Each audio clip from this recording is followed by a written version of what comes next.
हाँ जी, कहाँ गए वो यादव, कहाँ गई वो अहिरान वाली बात, जो एक यादव कथावाचक के ऊपर मूत्र या गंगा जल जो भी रहा हो छिड़का गया तो बवाल मच गया। उसने जाति अपनी छुपाई थी, तो ये हुआ कि ब्राह्मण कैसे इस तरह का अत्याचार कर सकते हैं। ये हुआ कि क्या ब्राह्मणों को ही हक है कथा कहने का। तो कहाँ गए अब वो यादव जो इस चीज़ को लेकर पूरे देश में आंदोलन करने वाले थे।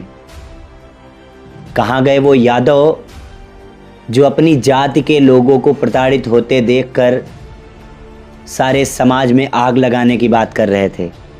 उनके लिए ही एक छोटी सी खबर है। बिहार के पूर्वी चंपारण में राजा यादव नाम के एक लड़के का हाथ काट दिया गया। क्यों?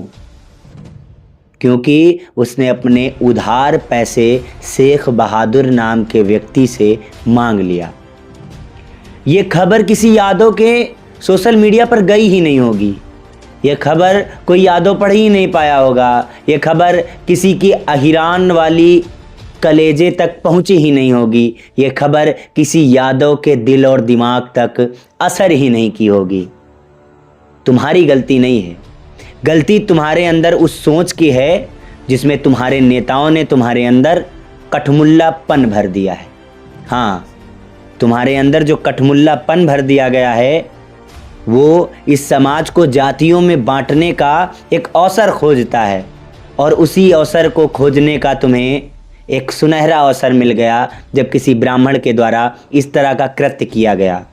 वो निंदनीय अशोभनीय कृत्य था, लेकिन उसके अलावा भी समाज में कुछ ऐसे केस हो रहे हैं जिनको सुनना चाहिए, जानना चाहिए, उनके खिलाफ भी आवाज़ उठानी चाहिए, वरना समाज आपको एक मुखी कह देगा और ये चीज़ इस समाज के लिए घातक सिद्ध होगी। शायद आपको याद नहीं होगा, अखिलेश यादव जी के मुख्यमंत्री रहते हुए यादवों के एक गांव में यादवों को वहां से पलायन करने के लिए मजबूर कर दिया गया था एक विशेष समुदाय के द्वारा। तब आज के मुख्यमंत्री महाराज योगी आदित्यनाथ ने वहां जाकर आंदोलन किया था, तब जाकर यादवों का उस गांव से पलायन बंद हुआ था। खोजना कौन सा गांव था, कौन सा जिला था। तुम्हारे अंदर अहिरई तभी आती है जब कोई ब्राह्मण कोई गलत कार्य कर देता है। तुम तक ये खबर ही नहीं पहुंचेगी कि किसी मुस्लिम ने किसी यादव का हाथ काट दिया।